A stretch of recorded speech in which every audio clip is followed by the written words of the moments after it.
Komünist Gündem'in bu haftaki bölümünden hepinize merhaba.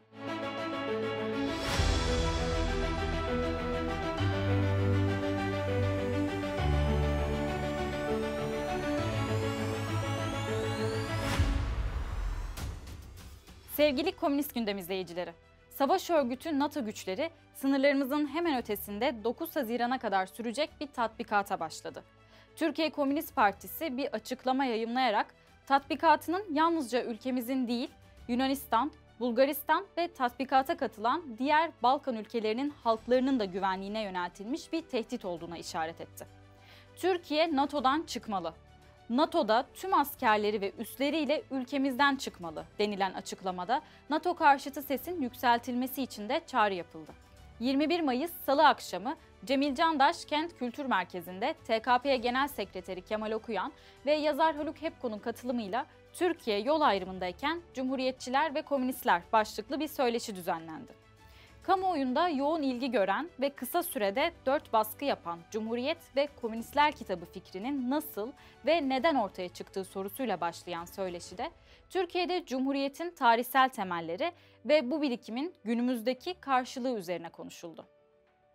Piyanist Dengin Ceyhan'ın ve an vokalin sahne aldığı etkinliğe ilgi yoğundu. Salonda olduğu için fuaye alanına kurulan ekranlardan söyleşiyi takip eden çok sayıda yurttaş, etkinlik bitiminde TKP'ye üyelik başvurusunda bulundu. Biz bu ülkeye ayakları yerine basan, bu ülkeye sahip çıkan, bu ülkeyi seven, altını çiziyorum, her şeyle seven. Hani diyorlar ya, insanı seviyoruz yaratandan dolayı diye. Biz bu ülkeyi, o ülkeyi getireceğimiz nokta, çıkaracağımız aydınlık yüzünden seviyoruz.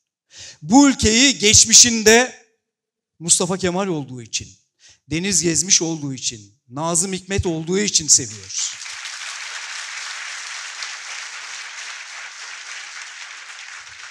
Ve bunları gene yaratacağımız için seviyoruz. Ama dediğim gibi, gerçeklerden kaçamayız. Fotoğrafın bütününe bakacağız ve ondan sonra ne yapacağımızı konuşacağız. Sanıyorum Türkiye'de şu andaki karanlığın sahipleri, Türkiye toplumunun bunu beceremeyeceğine dair bir inanca sahipler. Biraz rahatlamış durumdalar. Arkadaşlar, bu ülke bereketli topraklardır. Sürpriz yapmayı sever. Gezi'de olduğu gibi. Ben size şunu söylemek istiyorum. Bir siyasetçi olarak ve bir yurttaş olarak Türkiye yalnızca bu karanlığın sahibi olan kötücül kuvvetlere değil, bütün dünyaya sürpriz yapmaya adaydır. Ben bir de bu sürprizi seviyorum. Siz de sevin. Orta Doğu Teknik Üniversitesi'nde geleneksel devrim yürüyüşü, Bahar Şenliği'nin 2. gününde devrim için yürüyoruz çağrısıyla yapıldı. Türkiye Komünist Gençliği, Gençlik Gelecek, Gelecek Sosyalizm ve Devrimci ODTÜ Sosyalist Türkiye sloganlarıyla yürüyerek sıra arkadaşlarını eşitlik, özgürlük ve bağımsızlık mücadelesine çağırdı.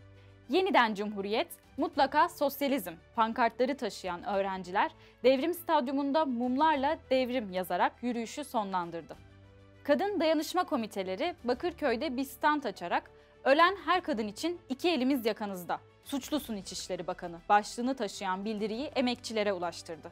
Kadınların yaşadığı şiddet ve kadın cinayetlerine karşı mücadeleye devam edeceklerini belirten kadınlar dayanışmayı büyütmek için çalışmalarını sürdürüyor. İzmir'in farklı ilçelerinde kadın dayanışma komiteleri eşitsizliğe ve baskıya karşı bir araya gelmeye devam ediyor. Gaziemir'de ilk toplantısını yapan kadınlar çalışmalarına resmen başladı.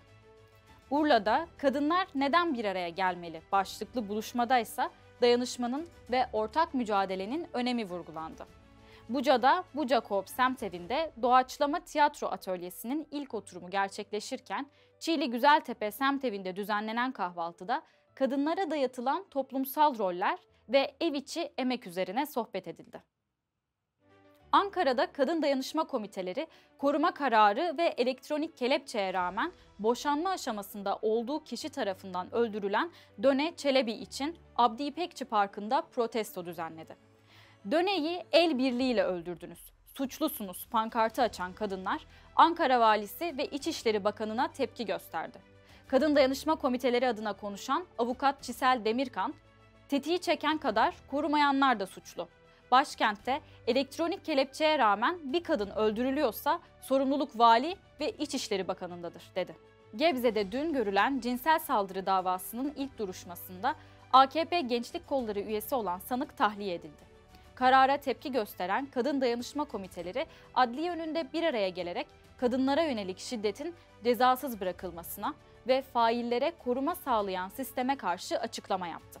Komite üyeleri 23 Eylül'de yapılacak ikinci duruşmayı da takip edeceklerini duyurdu. İzmir'de çeşitli iş yerlerinde insanca yaşam ve güvenceli çalışma koşulları için işçiler direnişlerini sürdürüyor. Petrol İş üyesi TPİ Kompozit ve DYO işçileri Çiğli'de talepleri için greve çıkarken, Kemalpaşa'daki temel conta işçileri patronun sendika yetkisini tanımaması üzerine başladıkları grevlerinin 6. ayında direnmeye devam ediyor. İzmir Büyükşehir Belediyesi'ne bağlı İzenerji ve İzelman şirketlerinde ise çalışan yaklaşık 23 bin işçi greve hazırlanıyor. 2025-26 yıllarını kapsayan toplu iş sözleşmesi görüşmelerinde anlaşma sağlanamazsa İzmir'de hayat duracak. TKP İzmir İl Örgütü hem dayanışma ziyaretleri hem de yaptıkları açıklamalarla işçi direnişlerini yakından takip ediyor ve işçilerin seslerinin yükselmesine destek oluyor. TKP Gebze İlçe Örgütü, portakal plastik işçilerini ve toplu iş sözleşmesi görüşmelerinde anlaşma sağlanamaması üzerine greve çıkan DYO Boya Fabrikası işçilerini ziyaret etti. Sefalet ücretini kabul etmeyen işçilerin haklı mücadelesinin her zaman yanında olunacağı vurgulanan ziyarette "Yaşasın sınıf dayanışması" sloganları atıldı. Beşiktaş Belediyesi'nde keyfi şekilde işten çıkarılan emekçiler hakları için mücadele ediyor. Türkiye Komünist Partisi Beşiktaş İlçe Örgütü ve Patronların Ensesindeyiz Dayanışma Ağı direnişteki işçilerin eylemine katılarak dayanışma gösterdi. Belediyenin keyfi uygulamalarına son verilmesini talep etti. Antalya Konyaaltı Belediyesi'nde 67 işçi işten çıkarıldı. Belediye binası önünde çadır kuran işçiler, gerçekleştirdikleri basın açıklamasında haksız yere işten çıkarıldıklarını ifade ederek işe iade talebinde bulundu ve mücadelelerini sürdüreceklerini belirtti. TKP Altınkum Semtevi, işçilerin talepleri karşılanana kadar konunun takipçisi olunacağı ve dayanışmanın devam edeceğini açıkladı. TKP Mersin İl Örgütü, toplu iş sözleşmesi görüşmelerinde anlaşma sağlanamaması üzerine greve çıkan Toros tarım işçilerini ziyaret etti. Petrol İş Sendikası'na üye işçiler teklif edilen ücretin yetersiz olduğunu belirterek insanca yaşam koşulları talebiyle greve başlamıştı. TKP heyeti Mersin'de gerçekleşen ziyarette işçilere dayanışma mesajı iletti ve mücadelelerinin haklılığını vurguladı. Patronların Ensesindeyiz Bilişim Emekçileri Dayanışma Ağı Ankara'da Nazım Hikmet Kültür Merkezi'nde bir araya geldi. TKP PM üyesi Banu Karahanlı'nın katıldığı etkinlikte teknoloji ve emperyalizm ilişkisi ele alındı. Söyleşide emperyalist güçlerin bölgeye yönelik müdahalelerinde teknolojinin nasıl bir araç haline geldiği tartışıldı. Bu çerçevede bilişim alanında çalışan emekçilerin örgütlü mücadelesinin emperyalist baskılara karşı stratejik bir basınç gücü oluşturabileceği konuşuldu. Belediye Emekçileri Dayanışma Ağı, Ankara Kurtuluş Parkı'nda düzenlediği toplantıda bir araya geldi. Kadrolu, taşeron, süreli sözleşmeli. Güvencesizlikler artarken belediye emekçileri nasıl mücadele edecek başlıklı buluşmada başta Çankaya, Ankara Büyükşehir ve Yeni Mahalle belediyeleri olmak üzere kentteki belediyelerde yaşanan sorunlar değerlendirildi. Fethiye Foça Semtevi'nin 1. yılı Türkiye Komünist Partisi Merkez Komite üyesi Savaş Sarı'nın katılımıyla düzenlenen etkinlikle kutlandı. Konuşmasında semtevlerinin halkın dayanışma içinde örgütlendiği yapılar olduğunu vurgulayan Sarı, laiklik, emek ve kamuculuk vurgusuyla Türkiye'nin içinde bulunduğu karanlıktan çıkışın mümkün olduğunu ifade etti. TKP Antalya İl Örgütü, Antalya'nın dört bir yanında emekçilere boyun eğme gazetesinin bu ayki sayısını ulaştırdı.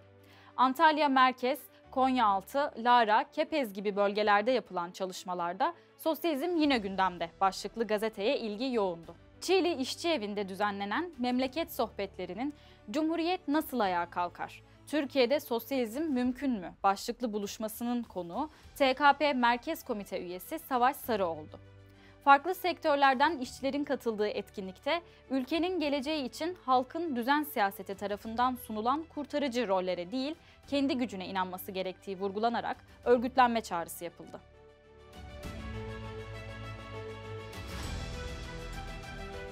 Türkiye Halk Temsilcileri Meclisi'nin çağrısını yaptığı Cumhuriyetçiler Kurultayı 24-25 Mayıs tarihlerinde Ankara'da toplandı.